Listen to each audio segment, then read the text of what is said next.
নান্দনিক বই প্রকাশনী চলন্তিকার আয়োজনে গত 14 ফেব্রুয়ারি 2025 শুক্রবার বিকেল 3টায় বাংলাদেশ জাতীয় জাদুঘরের কবি সুফিয়া কামাল মিলনায়তনে অনুষ্ঠিত হয়ে গেল সাহিত্য, সংস্কৃতি ও সৃজনশীলতার অনন্য মিলনমেলা পঞ্চম চলন্তিকা উৎসব 2024। চলন্তিকা সাহিত্য পুরস্কার হচ্ছে একটি উন্মুক্ত পুরস্কার আয়োজন, যেটি সারা দেশের সমসাময়িক সব ধরনের সাহিত্যের উপরে একটি নিয়মিত পুরস্কার আয়োজন। এই উৎসবে শিল্প সাহিত্যের প্রসারে সরাসরি পাঠক জরিপের মাধ্যমে বিভিন্ন শাখায় সাহিত্য পুরস্কার ও সম্মাননা প্রদান করা হয়। এই প্রথমবারের মতো এই উৎসবের সঙ্গে আছে সঙ্গীত যোগ করা হয়েছে। আমি সঙ্গীতের মানুষ, গানের মানুষ, এতে আমাদের ভালো লাগা কাজ করছে ভীষণ।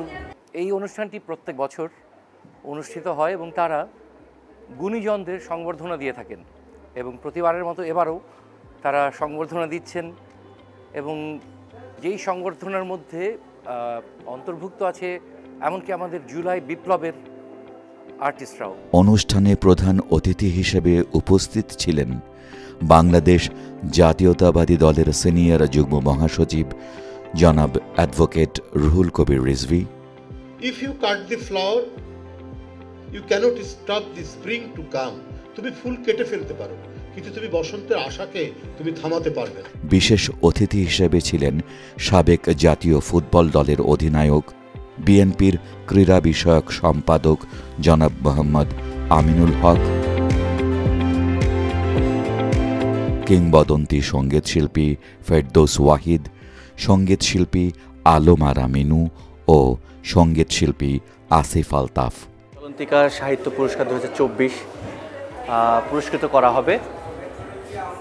তো আমি গানের সুরের জন্য সুরকার হিসেবে আমি পুরস্কার পাচ্ছি। এটা অবশ্যই আমি মনে করি যে এটা একজন সঙ্গীত শিল্পী, সঙ্গীতের মানুষ হিসেবে আমি অবশ্যই গর্ববোধ করি। মোড়ক উন্মোচন,